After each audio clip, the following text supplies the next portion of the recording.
नमस्कार, मी पल्लवी रत्नाकर. नमस्कार, मी अमृता कुलकर्णी.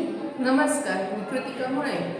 आम्ही modern junior college Yamunanagar Nigdi येथे शिक्षिका आहोत. मंगला गोडबोले यांच्या पर्स हरवलेली बाई या ललित लेखसंग्रहातील कामं कशी टाळावी या ललित लेखाचे अभिवाचन आपणासमोर सादर करत आहोत. कामं कशी करावी याविषयी आजवर आपण खूप ऐकलं वाचलं असेल. हातासरशी काम हातावेगळं करून टाकावं, काम करून कुणी मरत नाही, कामात काम रामात राम असली घरेलू सुवचनं आपल्या आजीकडून आईकडून ऐकत ऐकत तुम्ही मोठ्या झाला असाल.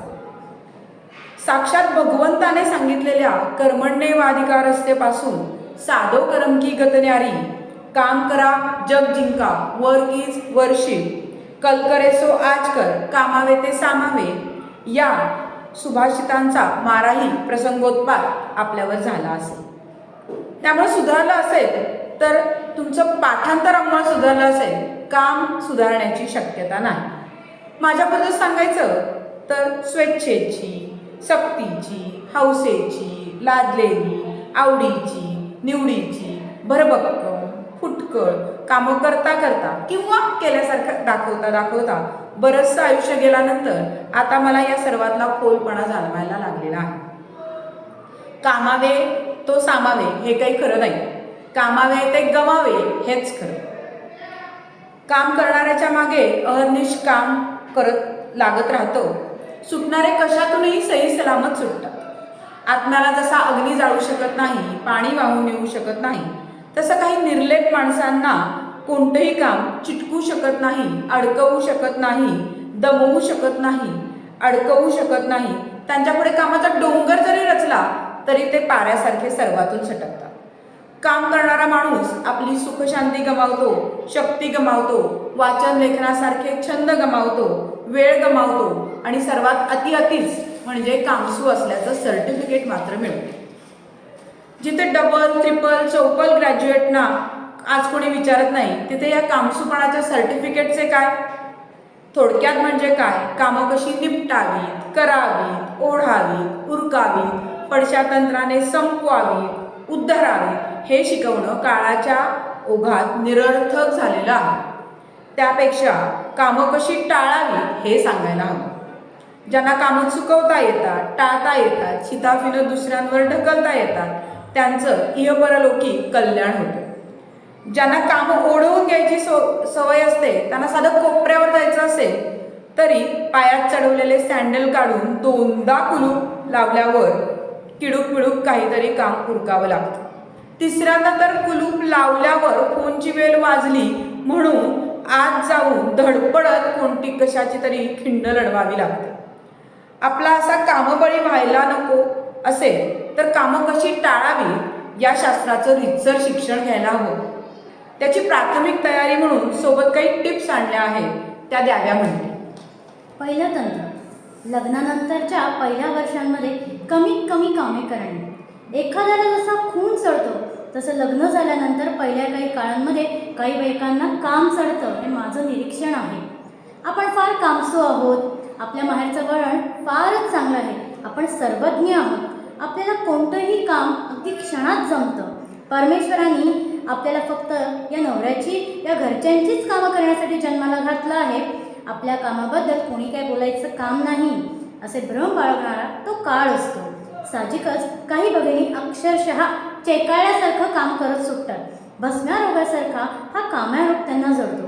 पूर्ण वेळ घरी असल्या तरी त्या पूर्ण वेळ घरकामच करतात. नोकरी व्यवसायात असल्या तर घरी आल्यावर चतकोर वेळात पूर्ण वेळाचं काम करून टाळ्या मिळवल्या जातात.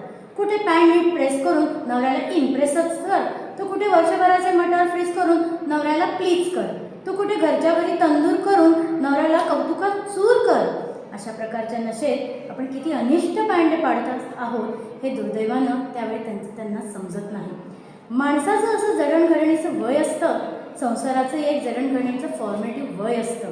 ह्या वयात ज्या सवयी प्रथम पडतात त्या जन्मभर टिकतात.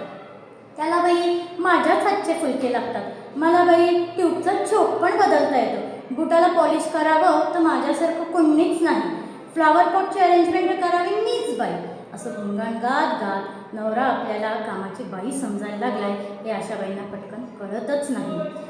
की काळपर्यंत काही उशीर झालेला असतो. हे संकट टाळायचं असेल तर बायकांनी लग्नानंतर पहिल्याच वर्षात अतोनात ठुंबेपणा करावा हे बरं.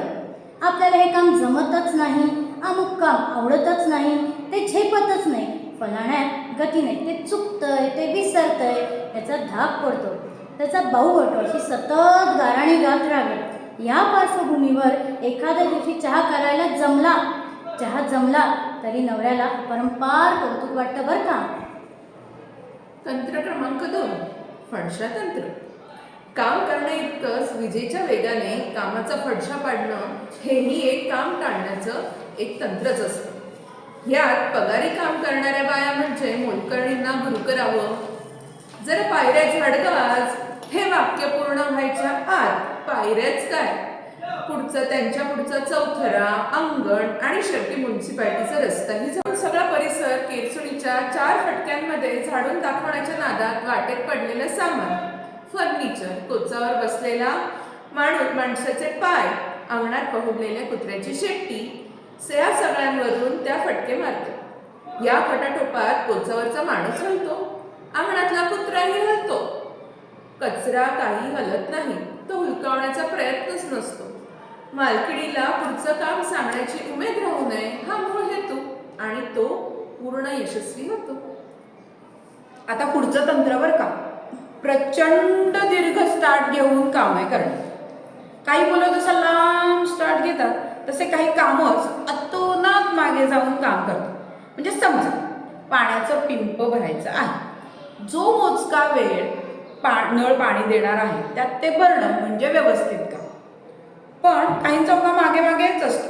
पाणी भरायचंय ते नळीनी की छोट्या बादलीनी, ज्याने भरायचं ते भांडं कधी धुतलंय, ज्यात भरायचं ते पिंप घासायला हवं का, पिंप मुळात स्टीलचं आहे का पितळेचं, त्या धातूला स्वच्छ करायला कोणतं रसायन लागतं, नळाला पातळ फडकं बांधलंय का, ते कशाने बांधलंय, कधी धुतलंय, कोणी धुतलंय, नळ कोणत्या धातूचा आहे, कधी घासलाय, म्युन्सिपाल्टीचे पाणी वाहक पाईप कुठे आहे, कोण कधी स्वच्छ करतं, ते ज्या तलावातून पाणी भरलंय त्यात रिक्षावाले रिक्षा तर धुत नाहीत ना. अशा पद्धतीनं मागे मागे जात एक एक काम त्या अंगावर घेतात. पिंप, नळी, बादली, नळ वगैरे मन लावून धुवून त्याला पाणी धुवायला जाणार तोपर्यंत पाणीच की खेळ खल्लास. त्यापेक्षा हाताला लागेल त्या साधनाने पाणी भरून मोकळं होणं हेच घरवाली पत्करते. तंत्र क्रमांक 4, काम, कॉम, कॅम्प ह्या असा सारखा जयघोष करत राहणे. पृथ्वीच्या पाठीवर काम करणारे एकमेव आपणच आहोत. आपण अष्टप्रहर कामाच्या रगड्याखाली पिचले जात असतो असा काही लोकांचा जन्मजात समज असतो. ते पिचलेले, दबलेले असे तर दिसतच नाहीत, पण किडून बिडून काम करतानाही कधी दिसत नाहीत. नुसते कामाविषयी बोलताना ऐकू येतात. काही बायका सकाळी उठल्यापासून आज कपडे धुवायचे असा जॉब करत राहतात. याचा अर्थ एकच, सिंथेटिक साडी साबणाच्या पाण्यातून जेमतेम काढून न पिळता मोरीतल्या रॉडला लटकावणे एवढाच फार तर अर्थ असतो. पण एकूण उच्चार आणि असा की लवकरच ही महिला स्वतःचा नवा ढोबीघाट सुरू करते आहे. यांनी काल्पनिक कपडे धुण्याची इतकी हवा निर्माण केलेली असते की त्याच्या दडपणाने घरातलं कोणीही तिला काम सांगण्याच्या फंदात पडत नाही. उगाच तिनेच 2-4 कपडे धुवायला आपल्यालाही सांगितलं तर काय, त्यापेक्षा तुझं काम तुलाच लखला बसो असं म्हणून माणसं तिला मोकळी सोडतात. पुढचं तंत्र जे मी सांगणार आहे ते साधारण आपण सगळ्यांनीच अनुभवलं असावं असं मला वाटतं. क्षणाक्षणाला शंका विचारून हातातलं काम टाळणे. काम करणारी काही माणसं काम देणाऱ्या माणसाला शंका विचारून अगदी भंडावून सोडतात. त्यामुळे मोठेपणा दिल्यासारखा, आदर दिल्यासारखं काही वेळ वाटतं हे खरं आहे, पण पुढे पुढे आदर फारच अंगावर यायला लागतो. कोथिंबीर निवडायचं अगदी फडतूस कामाचं उदाहरण घ्या. धुवून निवडू का निवडून धुवू इथपासून शंकासत्र सुरू होतं. बरं समजा धुवायला ग्रीन सिग्नल मिळाला तर नळाच्या पाण्यानं धुवू का पिंपाच्या पाण्यानं धुवू, टॉवेलनं पुसू का पदरानं पुसू, हे प्रश्न तर पुढे आहेतच. काड्या काड्या घेऊ का पानं पानं घेऊ, व पानं हिरवीच घेऊ का ती पिवळी पण चालतील, हे असे प्रश्न भंडावून सोडतात. काड्या घेतल्या तर किती इंची लांबीच्या घेऊ, अशा प्रत्येक प्रश्न काम सांगणाऱ्याच्या जवळ जाऊन खांद्या टक टक करून पुढ्यातल्या कामाबद्दल लक्ष काढून घेऊन विचारात गेलं की काही वेळाने त्याचा पार युद्धात डोकं गमवलेला मुरारबाजी होतो. वाटल्यास अंगणातील पाम ट्री घेऊन चिरून भाजीवर पेट, पण मला बाई कोथिंबिरीचं काही विचारू नकोस असं म्हणावंसं वाटतं. म्हणता येत नाही आणि असह्य उद्गार बाहेर पडतो. राहू दे ते काम, मी करेन नंतर मला वेळ मिळाला की. काम टाळण्याचे अगणित मार्ग लोकांनी मिळवलेले, झिजवलेले, कमावलेले, बदनाम केलेले आहेत. त्याचे नमुन्याचे थोडे इथे आपण पाहिले. आपल्या कृतीनुसार, ऐपतीनुसार त्याचे प्रयोग करून बघायला काही हरकत नाही. संसारी बाईला काम टाळण्यासाठी एक सिद्धी प्राप्त होणं गरजेचं आहे. कामं दिसलीच नाही पाहिजे. म्हणजे टी व्ही बघायला बसलं की त्याच्यावरची धूळ दिसते, सिनेमाला जायला निघालो की फॉल उसवलेला दिसतो, शर्टाचं एक बटन लावताना बाकीची 4 सैल पडलेली दिसते. त्यांना कामाशिवाय पर्याय नाही. डोळे उघडे ठेवून काम दिसलंच नाही पाहिजे. त्या दिवशीच फक्त कामं टाळता येतील. संसारी बाईच्या दृष्टीने हा खरा हटयोग आहे. या सिद्धी कशी मिळवायची याची अनुभवसिद्ध सूत्र सांगावी म्हणते. पण अरे च्या, समोरच्या फ्रेमच्या मागे जाळी धरली आहे का काय? आता स्टूल आणा, वरती चढा, फडकं घेऊन खाली उतरा, काम काम काम, राम राम राम.